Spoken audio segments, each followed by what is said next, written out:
तो hello guys, कैसे हैं? देख सकते हैं कि आपके लिए हम लेकर आ गए हैं प्रकाश का परिवर्तन। और उसमें हम पढ़ा दिए थे प्रकाश क्या है और निर्वात क्या है। ठीक, अब हम लोग बढ़ेंगे आगे कि आत्मदीप्त पदार्थ किसे कहते हैं, क्या आत्मदीप्त पदार्थ किसे कहते हैं। तो चलिए हम लोग आगे क्लास बढ़ते हैं। चलिए, तो देखिए ये है सेल्फ ल्यूमिनस। ठीक, क्या चीज़?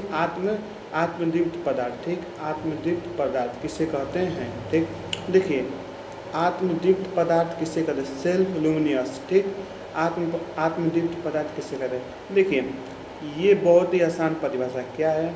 वे पदार्थ, क्या वे पदार्थ जो प्रकाश उत्सर्जित करते हैं। क्या वे पदार्थ जो प्रकाश उत्सर्जित करते हैं, तो उसे कौन जो स्वयं प्रकाश उत्सर्जित करते हैं उसे क्या कहते हैं? आत्मदीप्त पदार्थ। ठीक, मान लीजिए कौन जो है कि अपने से प्रकाश उत्सर्जित करता है। क्या?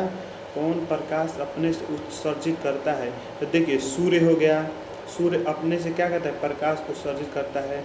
और देखिए तारे हो गया, ये सब क्या करते हैं? अपने से प्रकाश उत्सर्जित करते हैं आदि और भी कहते हैं। ठीक, देखिए चंद्रमा क्या है? चंद्रमा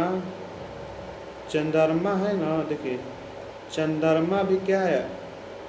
वो एक चंद्रमा, आप बोलेंगे चंद्रमा तो चमकता है, लेकिन क्यों नहीं आत्मदीप्त पदार्थ है। लेकिन चंद्रमा को हम लोग अदीप्त पदार्थ कहते हैं। क्या? अदीप्त पदार्थ। ठीक, तो चंद्रमा क्या है? अदीप्त पदार्थ। ठीक, चलिए देखिए अदीप्त पदार्थ किसे कहते हैं। क्या? अदीप्त पदार्थ वे पदार्थ जो स्वयं प्रकाश उत्सर्जित नहीं करते हैं।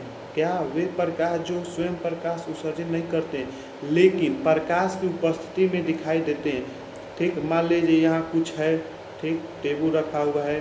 ठीक, लेकिन देखिए जो प्रकाश स्वयं से उत्सर्जित नहीं करते लेकिन प्रकाश की उपस्थिति में किसी भी प्रकाश है। ठीक, जब इस पर प्रकाश पड़ेगा ना तो प्रकाश की उपस्थिति में दिखाई देगा। मान लीजिए कोई भी वस्तु आपके घर में रखी हुई है। ठीक, मान लीजिए कोई भी वस्तु आपके घर में रखी हुई है, अगर वो अंधेरा में है तो नहीं दिखाएगा, लेकिन वो प्रकाश उत्सर्जित नहीं करेगा वो वस्तु। जब उस वस्तु पर कोई, मान लीजिए जब कोई वस्तु पर रोशनी पड़ेगा तो वो क्या करेगा? तो वो रोशनी की उपस्थिति में दिखाई देगा, लेकिन वो वस्तु प्रकाश उत्सर्जित नहीं करेगा। ठीक, देखिए जैसे में देखिए पत्थर हो गया, टेबल हो गया, कुर्सी हो गया आदि, ये सब क्या करते हैं? प्रकाश उत्सर्जित नहीं करते लेकिन प्रकाश की उपस्थिति में क्या करते हैं? दिखाई देते हैं। तो ऐसे पदार्थ को क्या कहते हैं? आत्मदीप्त पदार्थ। ठीक, तो चलिए ये देखिए आत्मदीप्त और अदीप्त पदार्थ दोनों ही सबसे यानी ऑब्जेक्टिव में पूछता है। ठीक, चलिए दूसरा देखिए हम लोग अब हम लोग अगला क्लास कौन चलेंगे? क्या अगला क्लास? देखिए अगला क्लास हम लोग देखिए नोट में हम लोग कुछ देख लेते हैं। ठीक, मान लीजिए ये नोट है। क्या है? नोट आप लोग जानते हैं कि सबसे मोस्ट होता है यानी वीवीआई होता है। देखिए चांद यानी चंद्रमा। क्या? चांद यानी चंद्रमा एक अदीप्त पदार्थ है। क्या? चांद या चंद्रमा उसी को कहते हैं। एक क्या है? अदीप्त पदार्थ है, क्योंकि यह प्रकाश उत्सर्जित नहीं करता है। मान लीजिए देखिए प्रकाश उपस्थित नहीं करता है। सूर्य के प्रकाश में जब शाम ढलता है यानी रात होता है तो उसकी उपस्थित सूर्य के ढलने के बाद वो क्या करता है? चांद दिखाई देता है, लेकिन चांद होता है जो प्रकाश उत्सर्जित नहीं करता है। ठीक, अब देखिए अगला चलते हैं प्रकाशीय माध्यम। प्रकाशीय माध्यम क्या है? देखिए प्रकाशीय ऑप्टिकल मीडियम। क्या? ऑप्टिकल मीडियम प्रकाशीय माध्यम। देखिए मान लीजिए कोई क्षेत्र है, उस क्षेत्र से प्रकाश आ रही है। ठीक, मान लीजिए कोई क्षेत्र है, उस क्षेत्र से प्रकाश आ रही है, तो वो क्षेत्र से प्रकाश आकर सीधे हमारी कहाँ तक पड़ती है? हमारी आँखों तक पहुँचती है। ठीक, तो परिभाषा देखते हैं, वह पदार्थ जिससे होकर प्रकाश किसी वस्तु से निकलकर हमारी आँखों तक पहुँचती है तो उसे क्या कहते हैं? प्रकाशीय माध्यम। मान लीजिए कोई इंसान है। ठीक, यहाँ क्षेत्र है, जब प्रकाश किसी वस्तु से निकलकर ये वस्तु है मान लीजिए, और वस्तु किसी सीधे आँख तक पहुँचती है तो उसे क्या कहते हैं? प्रकाशीय माध्यम कहते हैं। क्या कहते हैं? प्रकाशीय माध्यम। एक बार और देखिए, वह पदार्थ जिससे होकर प्रकाश किसी वस्तु से निकलकर सीधे हमारी आंखों तक पहुंचती है तो उसे क्या कहते हैं, प्रकाशीय माध्यम। ठीक, या वह क्षेत्र जिससे होकर प्रकाश किसी वस्तु से निकलकर सीधे हमारी आंखों तक पहुंचती है तो उसे क्या कहते हैं, प्रकाशीय माध्यम, ऑप्टिकल मीडियम। ठीक, चलिए हम जैसे में देखते हैं। ठीक, जैसे में क्या होता है, देखिए जैसे में क्या होता है, देखिए जैसे हो गए कांच। कांच कोई माध्यम हो गया, इससे प्रकाश निकल कर किसी वस्तु के आंखों तक सीधे पहुंचती है। ठीक, हवा हो गया, पानी हो गया, ताप हो गया आदि। ठीक, ये सब क्या है, ये सब माध्यम है जिसके वजह से प्रकाश सीधे निकल कर किसी मनुष्य या किसी वस्तु के आंखों में पहुंचती और दिखाई देती है तो उसे ही क्या कहते हैं, प्रकाशीय माध्यम। ठीक, देखिए ये 2 नंबर का फिक्स है। ठीक, चलिए आगे हम लोग चलते हैं। ठीक, देखिए आगे चलते हैं। आगे क्या है, देखिए आगे क्या है देख लेते हैं। ठीक, चलिए देखिए अब हम देखेंगे प्रकाशीय माध्यम के 2 प्रकार। क्या, प्रकाशीय माध्यम के 2 प्रकार। ठीक, प्रकाशीय माध्यम कितने प्रकार होते हैं, प्रकाशीय माध्यम के कितने प्रकार होते हैं, प्रकाशीय माध्यम के 2 प्रकार होते हैं। कौन कौन होते हैं, समांगी माध्यम, विषमांगी माध्यम। ठीक, देखिए प्रकाशीय माध्यम के कितने प्रकार, प्रकाशीय माध्यम के 2 प्रकार, एक समांगी माध्यम, एक विषमांगी माध्यम। ठीक, समझ गए, एक समांगी माध्यम, एक प्रकाशीय माध्यम। देखिए समांगी माध्यम किसे कहते हैं, क्या, समांगी माध्यम किसे कहते हैं।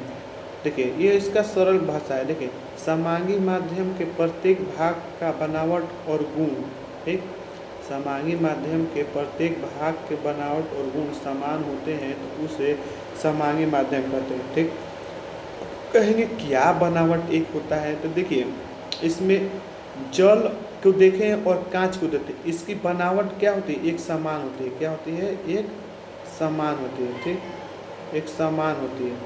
जल और कांच के देखे होंगे बनावट, वो भी रहता है पानी कलर का, ये भी रहता है। ठीक, इसका कलर क्या होता है, एक जैसा होता है, बनावट एक जैसा होता है। ठीक, तो उसे ही क्या कहते हैं, विषमांगी माध्यम और समांगी माध्यम। ठीक, अब देखिए समांगी माध्यम किसे कहते हैं, समांगी माध्यम। ठीक, समांगी और विषमांगी माध्यम। ठीक,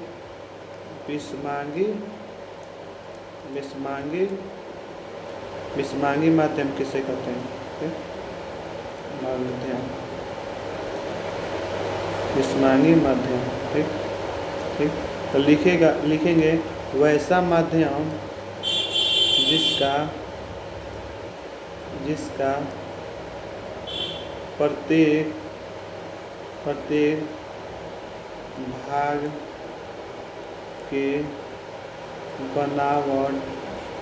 जिसका प्रत्येक भाग के बनावट और गुण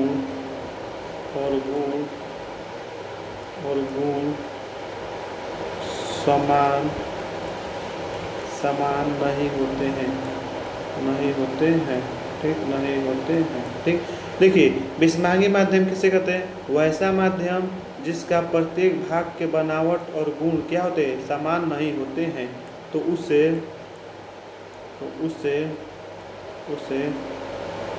विषमांगी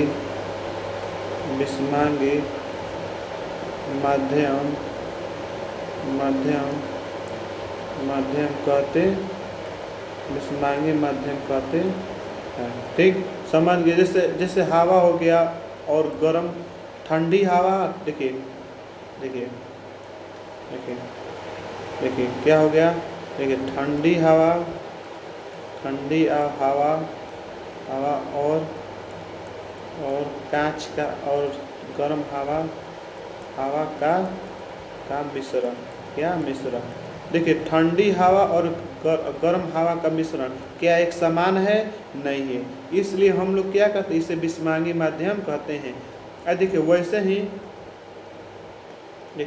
वैसे ही समांगी माध्यम है। ठीक, देखिए समांगी माध्यम में क्या होता है, समांगी माध्यम में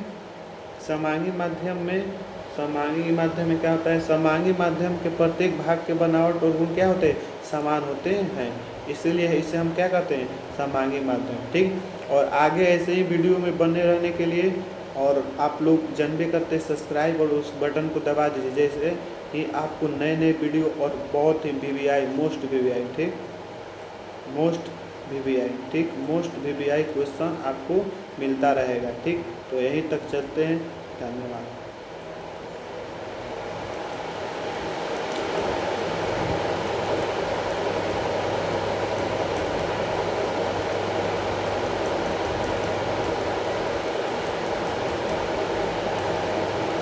तो चलिए हम लोग चलते हैं।